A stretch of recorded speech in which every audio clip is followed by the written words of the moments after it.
Tā ceļašu krāsnī ir kā ir. Mēs visam, tāpēc mums patīk. Uz viņām tu vari nostāties, skatīties tieši uz virsmu. Briesmīgāk ir tad, kad tu noej nostāties, ko es tad tu redzu. Tas ir briesmīgi.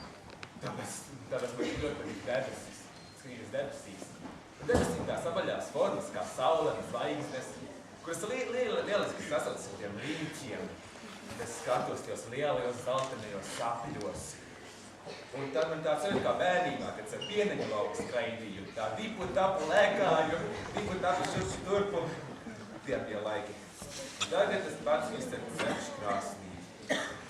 Un jā, kādu dienu ir atnāk mājās, no darba, caur pieneņu laukam, skatoties debesīs, noliekstājos pie savas krāsnes un cepu. Un mētāju kā pankūkas un pārdodu un tirgojos ar pankūkām un krāsnīm. Tas ir tik jautri, es jums teikšu. Pamēģiniet arī jūs.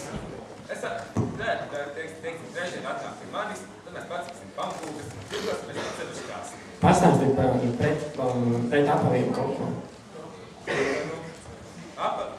Tad mēs arī redzēsim, kā pankūkām, kurām ir apaļa forma, tā nav kā nevis tā kā apaļa ovāli ārprā, tam virsmas ovāli.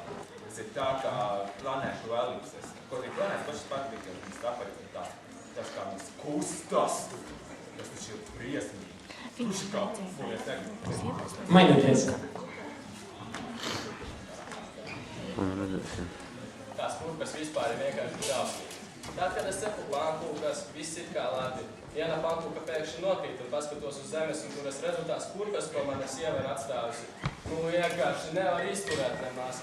Es staigāju basām kājām, viss normāli, nekādu problēmu. Bez kurpēm, bez problēmām. Iztiku pankūkas pāri, viss notiekās. Bet kā ieraugu kurpes, tā viss tā pasaule apgājus otrādi. Es vairs nezinu, ko darīt, esmu izmisumā. Kurpes man vienkārši dzen panikā.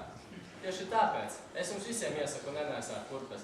Es pat esmu izveidojis speciālu mājaslapu www.kurpēm LV.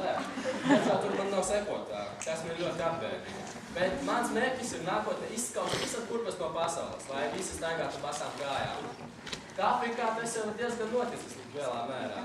Tagad man jāķeras klāt pie Eiropas un Amerikas un drīz visiem būs basām kājām.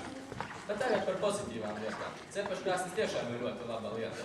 Viss cep pankūkas, izvāju tēju, pabaro ģimeni, tas ir ļoti jauki. Bet atcerieties, kad jūs ejat pirkt cepašu krāsni, vienmēr ejat basām kājām. Ja jūs būsiet ar kurpēm, jūs iedos sliktu, redzīgi, ļoti nekvalitatīvi, noteikti ražotu Ķīnu. Bet aiziesim basām kājām, visi zinās, ka tu esi savējās, iedos labu.